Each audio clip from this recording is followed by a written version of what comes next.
Hello everyone, welcome back to my YouTube channel. इन operation research की series में आज का हमारा लेक्चर थर्ड है। इससे प्रीवियस लेक्चर सेकंड में मैंने जैसे कि आपको बताया था कि इस लेक्चर में मैं आपको एक इम्पॉर्टेंट क्वेश्चन कराऊंगी ग्राफिकल लीनियर प्रोग्रामिंग प्रॉब्लम्स का, जो यूजुअली एग्ज़ाम में आ जाता है। लेकिन पहले जो हमने कुछ क्वेश्चंस किए हैं उसमें ग्राफिकल मेथड यूज़ हुआ है और basic physical solution find out करना था with the help of simple graphical method जैसे हम यूज़ करते हैं उसी की हेल्प से। लेकिन इस क्वेश्चन में कुछ पैटर्न अलग है, इसलिए मैंने आपको बताया था कि ये वाला लेक्चर बहुत इंपॉर्टेंट होने वाला है आपके लिए। सो आप इसका क्वेश्चन ज़रूर करें, एग्ज़ाम में इसमें लॉन्ग में इसका एक आध क्वेश्चन आ जाता है, ठीक है। सो हम अपना क्वेश्चन देखते हैं। Find all the optimal basic feasible solution of the following LPP without using the simplex method. इन्होंने पहले ही बता दिया कि हमें विदाउट यूजिंग सिंप्लेक्स मेथड के हमें इसकी basic feasible solution find out करनी है इस एलपीपी प्रॉब्लम्स की। सो इसमें देखिए हमारे पास ऑब्जेक्ट फंक्शन क्या दे रखा है, वो मैक्सिमम के फॉर्म में दे रखा है। z is equal to 6x1 plus 2x2 plus 9, ठीक है। और कंस्ट्रेंट हमारे पास अगर मैक्सिममाइजेशन की फॉर्म में दे रखा है तो कंस्ट्रेंट हमारे पास 3x1 plus x2 less than is equal to 6 और x1 plus 3x2 less than is equal to 6 है। एंड x1 और x2 जो कि ग्रेटर देन 0 है, तो मीन्स मैक्सिमाइजेशन की कंडीशन में हमारे इसके कंस्ट्रेंट की प्रॉपर्टी जो है वो होल्ड कर रही है, क्योंकि ये less than is equal to 6 है, ठीक है। नाउ अब हम इसका सोल्यूशन देखते हैं। Introducing the slack variable x3 and x4 the problem reduced, ठीक है। अब हम इसमें क्या करेंगे, x3 और x4 जो स्लैक वेरिएबल्स हैं ऐड करेंगे। स्लैक वेरिएबल तब ऐड करते हैं जब हमारी प्रॉब्लम मैक्सिमाइजेशन की फॉर्म में होती है और इसकी कंस्ट्रेंट की इनइक्वालिटीज़ भी मैक्सिमाइजेशन की कंडीशन को होल्ड करती है, ठीक है। तो हम इसमें x3 और x4 दो स्लैक वेरिएबल ऐड कर रहे हैं, तो हमारे पास देखिए maximisation z is equal to हो जाएगा 6x1 प्लस 2x2 प्लस 9, ठीक है। अब हम इसमें ने ऐड करा है 0x3 मीन्स 0 कोस्ट x3 के साथ और 0 कोस्ट x4 के साथ, ठीक है। तो मीन्स अगर ये तो 0 हो जाएगा तो हमारे पास जो मेन कंस्ट्रेंट है वो तो हमारे पास यही रहेगा, ठीक है। ऑब्जेक्ट फंक्शन जो है वो तो हमारे पास यही रहेगा। अब हम इसके कंस्ट्रेंट देख लेते हैं। तो 3x1 प्लस x2 प्लस, अब इसमें क्या करते हैं, फर्स्ट वाले इक्वेशन में इस कंस्ट्रेंट में हमने x3 को ऐड करा है, मतलब इसका विद कोफिशिएंट 1 के साथ, और 0x4 हमने इसलिए लिखा है क्योंकि हमें पूरी इनइक्वालिटी को एक साथ बनाना है। तो 0x4 इज इक्वल टू 6, तो ये होगी हमारी इक्वेशन फर्स्ट, ठीक है। अब इसमें क्या करना है, 0x3 लेना है और x4 के कोफिशिएंट 1 लेना है और इज इक्वल टू 6 की इक्वेशन सेकंड हो गई, जहाँ x1 x2 x3 और x4 greater than equal to 0 होता है। नाउ अब हम क्या करेंगे, क्वेश्चन में हमें इंस्ट्रक्शन दे दिया है कि हमें विदाउट यूजिंग सिंप्लेक्स मेथड के इसका basic feasible solution find out करना है। तो अब हम इसको मैट्रिक्स फॉर्म में कन्वर्ट करेंगे, ठीक है। फिर मैट्रिक्स फॉर्म में कन्वर्ट करके फिर उसकी हेल्प से हम इस क्वेश्चन को सॉल्व करेंगे। तो हमने यहाँ पे क्या करा है, in a matrix form the above system of equation can be written as, तो ax is equal to B matrix form में कन्वर्ट करने के लिए, ठीक है। Where a is equal to, अब a क्या है, इन सब के कोफिशिएंट है, x1 के x2 के x3 के और x4 के। इस रो फर्स्ट के जितने भी कोफिशिएंट है वो हमने यहाँ लिख दिया, देखिए 3 1 1 0, जहाँ 3 है 1 और 0। इसी तरह से हम सेकेंड रो की बात करेंगे, तो सेकेंड रो में हमारे पास कोफिशिएंट है 1 3 0 1 1 3 0 1, ठीक है। इसको हमने is equal to alpha 1 alpha 2 alpha 3 और अल्फ़ा 4 ऐड कर लिया है। हियर हमने क्या करा है कि अल्फ़ा 1 हो गई हमारी ये वाली रो फर्स्ट, ठीक, मतलब कॉलम फर्स्ट, और अल्फ़ा 2 हो गई ये second column, alpha 3 third column, alpha 4 fourth column. और इसको मैंने इज इक्वल टू करा है x1 के x2 x3 और x4 से इंडिकेट करा है। ये मैंने इंडिकेट क्यों करे हैं, x1 x2 x3 x4, ये आपको आके जब हम क्वेश्चन को और अच्छे से सॉल्व करेंगे आपको वहाँ समझ में आ जाएगा, ठीक है। उसके बाद हमने लिया है x, ये वाला जो x है इसमें हमारे पास क्वेश्चन में कितने कोफिशिएंट है, हमारे पास है 4 कोफिशिएंट, x1 x2 x3 और x4, ठीक है। और b हमारे पास ये वाले जो वेरिएबल्स दिए होते हैं वो होता है, तो वो है हमारे पास 6 और 6, ठीक।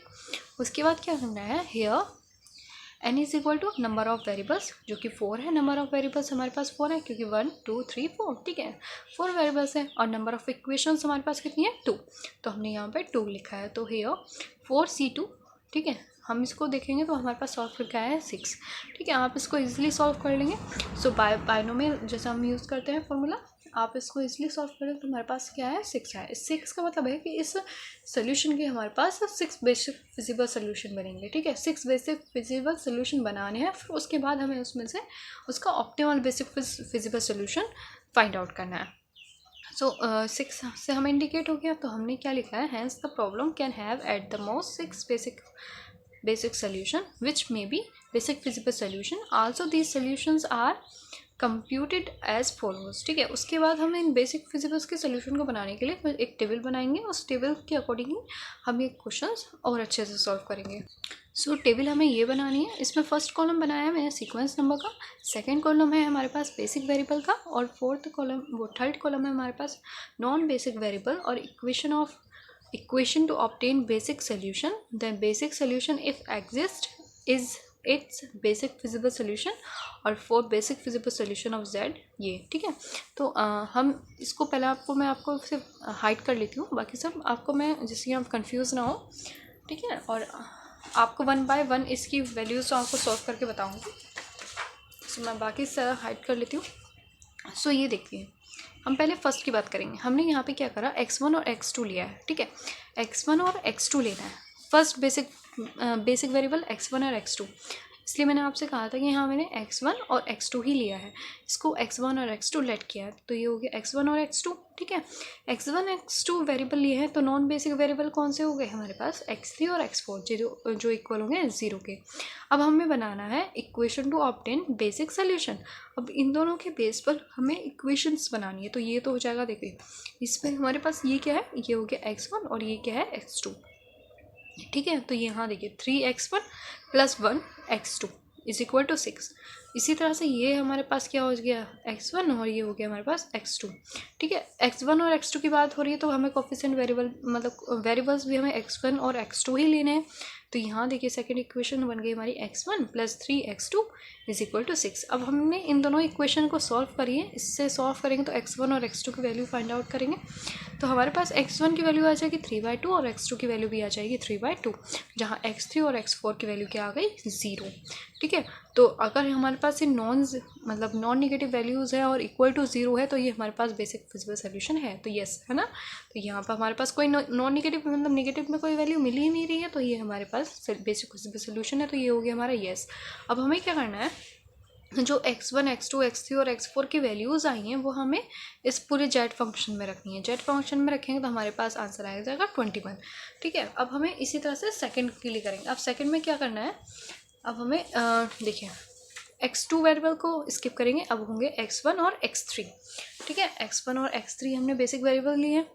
सेम हमने x1 और x3 वेरिएबल्स जब लिए हैं, तो हमारे पास x2 और x4 वेरिएबल जो है वो क्या हो जाएगा, 0 हो जाएगा। ठीक है, उसके बाद इन दोनों के बीच में हमें इक्वेशन बनानी है, किसके बीच में बनानी है, x1 के और x3 के। तो कोफिशिएंट वेरिएबल क्या हो जाएगा, x1 और x3। यहाँ ये हो गया x1, ये हो गया x3। ठीक है, तो हमारे पास फर्स्ट इक्वेशन बनेगी 3x1 + x3 = 6, और यहाँ बनेगी x1 + 0 x3 = 6। ठीक है, अब हमें क्या करना है, सिंपली इन दोनों इक्वेशन को सॉल्व करना है। तो फर्स्ट सॉल्व करने के बाद हमारे पास आता है 6 - 12 और x2 x4 तो 0 ही रहेगा। ठीक है, यहाँ हमें वैल्यू नेगेटिव में मिल गया, तो इसलिए हमने यहाँ पे 0 मतलब नो लिखा है। ठीक है, तो ये हमारा बेसिक फिजिबल सोल्यूशन नहीं है, तो इस पर हम जनरल सोल्यूशन भी फाइंड आउट नहीं करेंगे। अब हमें क्या करना है, x1 और x4 पेयर लेना है। अब नेक्स्ट लेना है x1 और x4 पेयर, तो यहाँ पे हो जाएगा x1 और ये हो जाएगा x4। इसी तरह से यहाँ पे x1 और ये x4। अब इन दोनों के बीच में इक्वेशंस बन जाएंगे। ठीक है, आप इजीली से कर लेंगे। अब फिर इसी तरह से मैंने क्या करा है, नेक्स्ट और वैल्यूज़ लिए। सो हमने क्या करा है, फिर x1 और x4 की जो वैल्यूज़ लिए, तो हमारे पास x2 और x3 0 आ जाएगा। फिर हमने वैल्यूज़ इक्वेशंस बनाई, और इक्वेशन बनाने के बाद x1 और x4 की वैल्यू फाइंड आउट कर दी, तो ये हमें नॉन नेगेटिव वैल्यूज़ मिली है, तो इसका मतलब ये हमारा बेसिक फिजिबल सोल्यूशन है। ठीक है, और उसके बाद क्या करना है, इस पर ये वैल्यूज़ क्या रखनी है, जेड के फंक्शंस में रखनी है, तो हमारे पास आंसर है 21। फिर अगेन हमें लेना है बेसिक वेरिएबल x2 और x3। ठीक है, फिर हम सेम इसको भी सॉल्व करेंगे, ये भी हमारा बेसिक फिजिबल सोल्यूशन होगा। उसके बाद हम लेंगे x2 और x4 को, ये भी हमारा बेसिक फिजिबल सोल्यूशन हो जाए नहीं होगा। ठीक है, x2 और x4 को लेंगे तो x1 और x3 0 आ जाएगा। उसके बाद हमें उसकी वैल्यू फाइंड आउट करनी है, ये हमें बेसिक फिजिबल सोल्यूशन नहीं देगा। उसके बाद हमें लेना है x3 और x4। ठीक है, जहाँ पर x1 और x2 0 हो जाएगा, तो ये हमें बेसिक वेरिएबल सोल्यूशन देगा। ठीक है, और यहाँ पे हमें बेसिक वेरिएबल सोल्यूशन क्या है, 9। अब हमें मैक्सिमम बेसिक फिजिबल सोल्यूशन निकालना है। मैक्सिमम वैल्यूज़ कहाँ पे आई है, तो फर्स्ट पे आई है यहाँ पे 21 मैक्सिमम है और ये वाला भी 21 मैक्सिमम, मीन्स दो जगह पर हमें मैक्सिमम सोल्यूशन मिल रहे हैं। तो हमें क्या लिखा है, here be obtain to optimal basic feasible solution of the problem. ठीक है, तो एक तो यहाँ पर हमें x1 की वैल्यू क्या थी फर्स्ट उसमें 3/2 और x2 की वैल्यू कितनी थी 3/2, और सेकंड वाले में हमारे पास x1 की वैल्यू कितनी है 2 और x2 की वैल्यू है 0। यहाँ आप बोलेंगे कि सेकंड वाले में तो हमने वैल्यू x1 और x4 की फाइंड आउट करी थी, आप x4 को x2 कंसिडर क्यों कर रहे हैं। लेकिन बेटा जो क्वेश्चन में है हमारे पास जो ऑब्जेक्ट फंक्शन था इसमें हमारा सिर्फ क्या दे रखा है x1 और x2। ठीक है, तो इसलिए हमें उसको x4 को x1 और x2 ही कंसीडर करना है। ठीक है, तो ये वैल्यूज़ आ गई। अब उसके बाद क्या लिखना है, for both basic optimal values of z हमें कितना मिल रही है 21। सो ये क्वेश्चन हमारा यहीं पर कंप्लीट हो जाता है। आई होप आपको वीडियो अच्छी लगी हो। नेक्स्ट वीडियो हम बात करेंगे सिंप्लेक्स मेथड की, उस पर बेस इंपॉर्टेंट क्वेश्चन कराऊंगे आपको एग्जाम से related. Thank you for watching.